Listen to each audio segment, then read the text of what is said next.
All right, guys, as promised, I told you I'd show you the airdog install. It's all installed, but I told you I'd show you like how it's installed.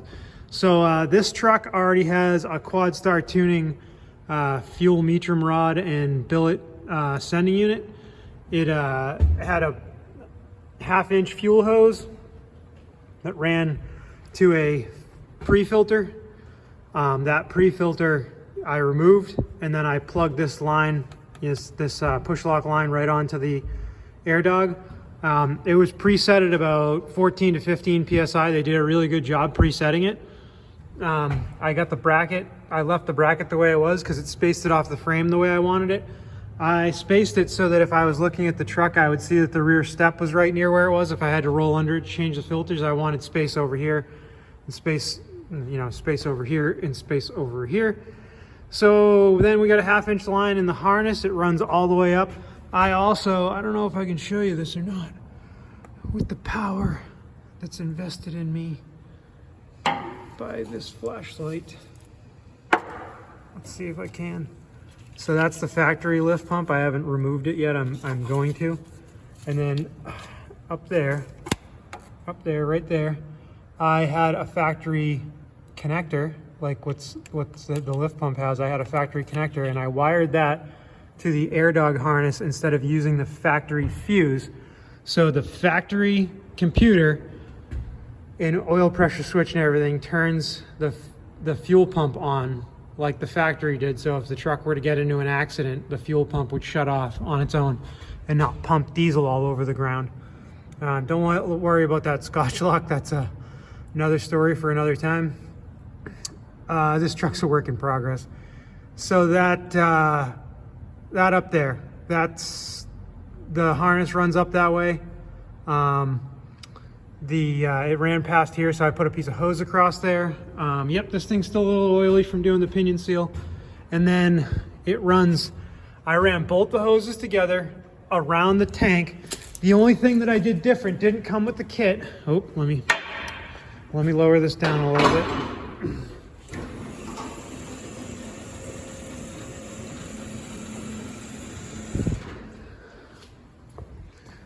Is up there where you have to cut the space for the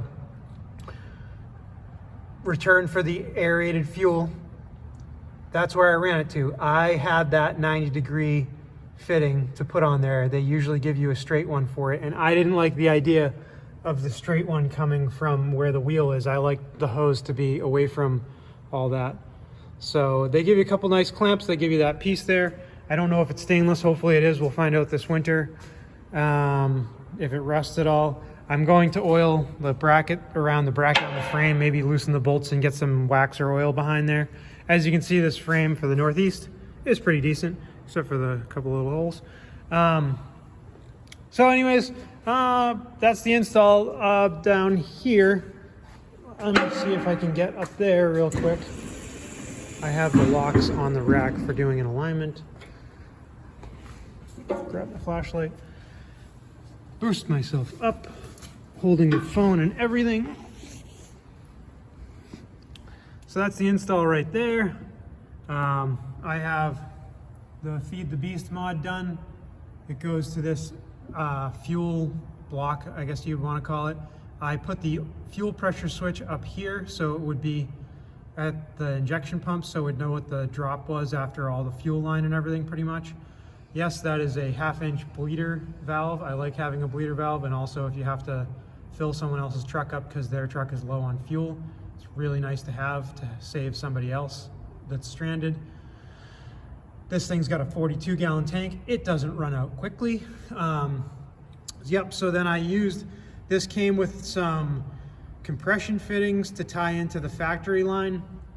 If you saw in my unboxing video, I guess you could kind of call it, I used the -8 fitting out of that stuff onto the factory airdog line and went down there.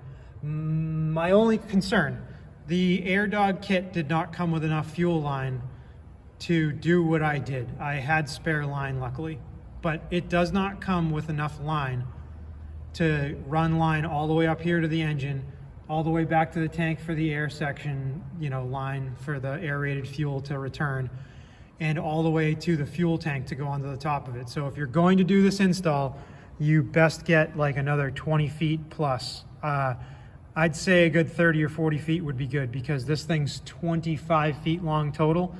And if you screw up, you'll be crying because you won't be able to finish your install. Anyways, the relay I mounted right to that screw that's up there. There's the fuse right there. I cut the harness back, crimped on non-insulated ring terminals, and then put marine shrink wrap over them.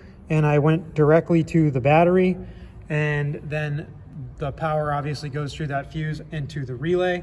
I ran the wire that normally would be up here for the fuse into the harness, and I ran it all the way down to the harness and out where you see it plugged into the factory lift pump placement.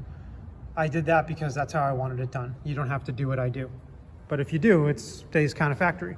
So when you turn the key on, it cycles the lift pump, because this is a 99, it cycles the lift pump automatically. Once it stays on long enough, it shuts the lift pump off. So if you were to turn the key on, it won't just endlessly run your fuel pump for no friggin' reason. So with that being said, guys, that's the install. Pretty straightforward, obviously. I don't have to show you every little bit of it. Oil your push lock fittings really well. You know, do what you gotta do.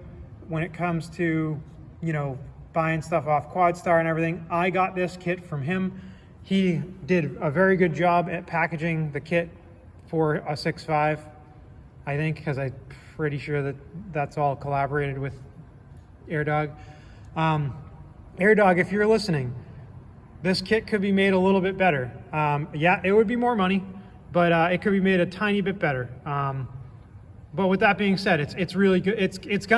It comes with everything to get you going. There's nothing left out of the kit that wouldn't get you going if you had a bad lift pump and you wanted to do this kit.